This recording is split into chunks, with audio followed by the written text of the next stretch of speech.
We're on our way to find some birds and do some wildlife photography. We're going to be teaching Siobhan and Madeline for the first time, so you can come along with us. We'll be talking about how to find the birds, the gear you should use, some techniques. What else, Tony? Well, I want to point out wildlife photography often starts in the car because you got to find the animals, right? And everybody has this image of the National Geographic wildlife photographer like hiking miles out. That's a thing too. But if you're looking for something like a bald eagle, they cover miles of ground, and we found the best way is to kind of drive around and just keep your eyes open. But keep your eyes open all the time. If you're going to work, be scanning the trees, be scanning the sky, because people literally don't see birds that are right over their head. We see this all the time. Another way to find them is to go on forums near you. Other animal nerds will tell you, oh, there are nesting osprey, or there's a pair of eagles on this river, or whatever wildlife is near you. People will be spotting it and sharing that information. Yeah, look up bird spotting lists, but also find good spots where animals are and just keep revisiting every day at different times of day, because you're going to see different stuff there, you know, depending on what the wind is like, depending on who's hungry, what time of year it is. And that's what we're doing now. We're at Harkness. We're revisiting one of our favorite spots. One piece of advice I have is to be really opportunistic. So sometimes I'll go out looking for osprey or a really exciting animal to take pictures of, and I end up with a songbird. And I think it's okay to just redirect your attention and just try to get the best shot that you can get. So we're not even out of the parking lot yet, and we see this mockingbird on some beautiful berries. And so it's a great picture to get.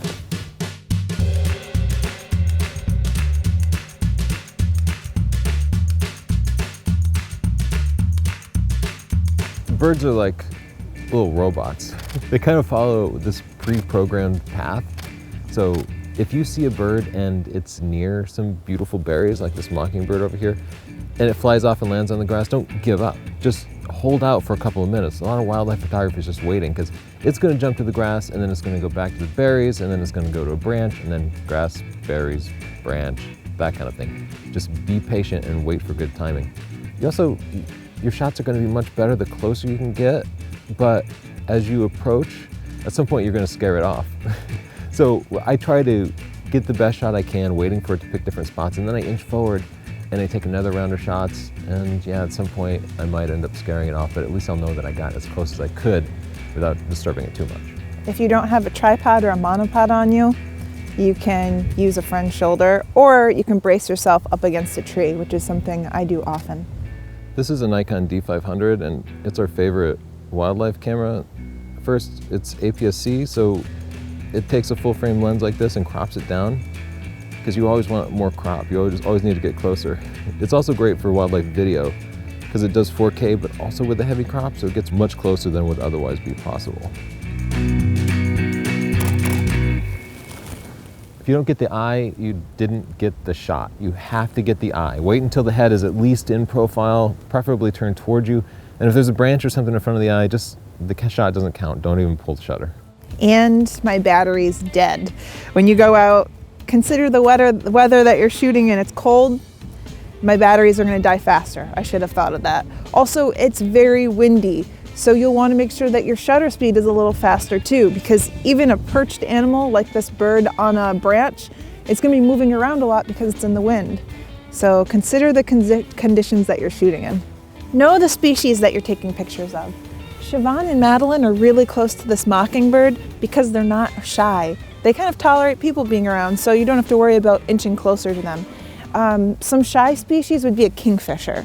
They stay away from people. So I know that I need to be in a blind or just stay put in one location and wait for them to come to me or fly by me.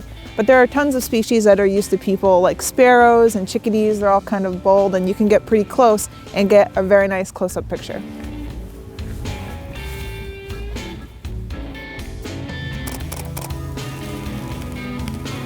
You can't pose birds, but you can control the light by picking when you go out to shoot. And so like a sunny day like this with clear skies is kind of the best. And if the sun is lower in the sky, like during the golden hour, that's the best. Because with birds, the ideal shot is like hard front lighting. So you want to have the sun to your back so the bird is nicely illuminated. If you look at pictures of animals taken with soft light, they seem less sharp because soft light is diffused. hard light will get you sharper pictures. Now that's not what you want to do for portraits. Portraits, you actually want to soften the skin a little bit, so soft light is better.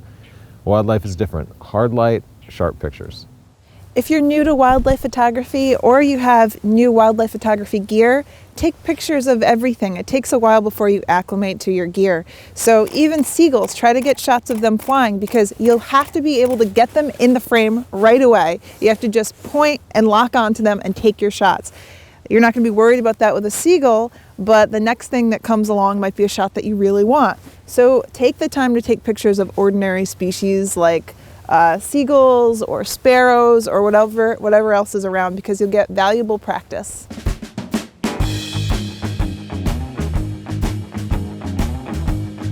Believe it or not, parks where a lot of people visit can be the best spot. I know everybody imagines being out in the secluded wilderness, but animals that live in secluded wilderness aren't acclimated to people, so they'll immediately run when they see you. But if you're in a popular park, they kind of get used to people and they'll let you get much closer. Even once you get to a spot with wildlife, it can be hard to find them at the spot. So you kind of get to know their behavior with experience or by traveling with somebody who has more knowledge of the animals than you. Like, I know that wrens tend to like this sort of tight brush. So if I'm near this tight brush, I'll keep an eye out for the little brown bodies. I know that red-winged blackbirds tend to like this type of reed that are behind me, so I'll look for them. Also, it really helps to learn the bird calls of the animals in your area, and you can find those online. But when you get familiar with the bird calls, if you hear a sound, you'll know, oh my God, there's a cardinal, there's an osprey nearby, and then you can go kind of chasing it down. But because you know the bird and its location or its behavior, you'll know that it tends to hide in high trees or low brush, and that can help you find it.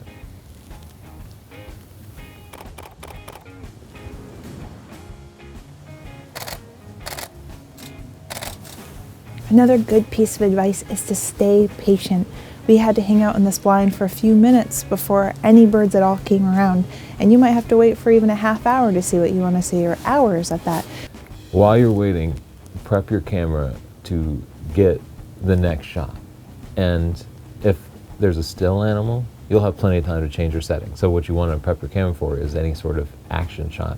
For example, a flying bird could appear out of nowhere and you'll have a split second to get it. So I get my camera ready for flying bird photography. For that, it's shutter priority, 1/2000th of a second, auto ISO, all autofocus points with continuous autofocus and a continuous shutter, so I can push it down and just keep clicking. I'll also pre-focus the camera. So I'll focus about where I think they might be. Because if your camera is focused really close or focused at infinity, things are gonna be so blurry you won't even be able to find it through your viewfinder.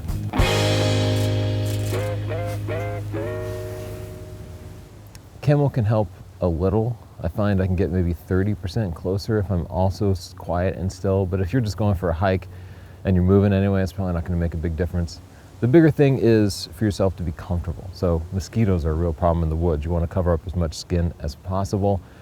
Gloves can be important. You can see I have some gloves that expose my fingers here so I can change my memory card or do something else pretty quickly without having to take my glove off.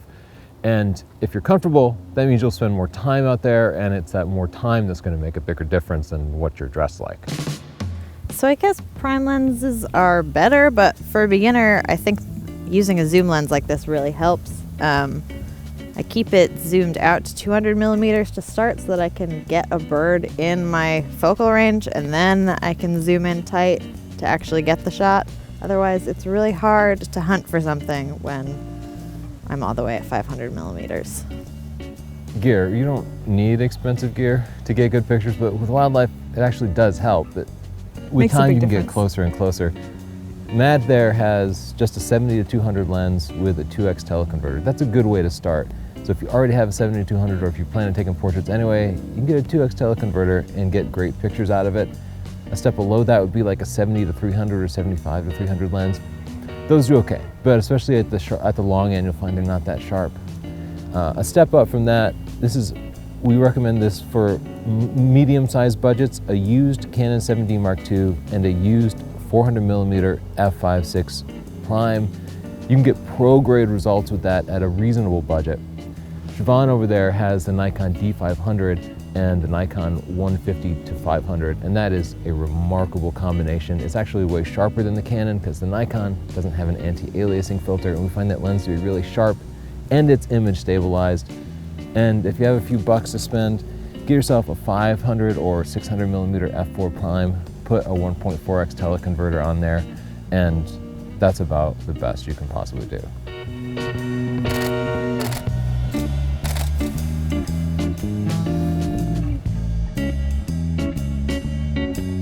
Another tip is to be prepared to take your shots even when you're leaving the location. I find a lot of the time that's when the action happens. So we all packed up and we're getting ready to leave, and about 25 vulture just started flying right above us, making for a perfect photo opportunity. So always stay prepared and always be ready.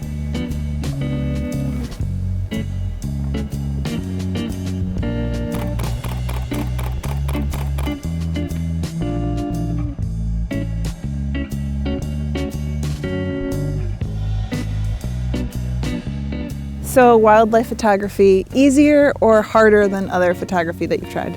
So much harder. It's really, really hard. And we killed 2 batteries and 2 cameras, so that's a pretty good sign. But I think that the tips that we gave you today are gonna help you out, help you get started. And if you wanna see more videos like this one, what should they do, Madeline? Subscribe, like, and comment below. Yep, thanks. Check out our book, Stunning Digital Photography. That too. Chapter 8, Wildlife.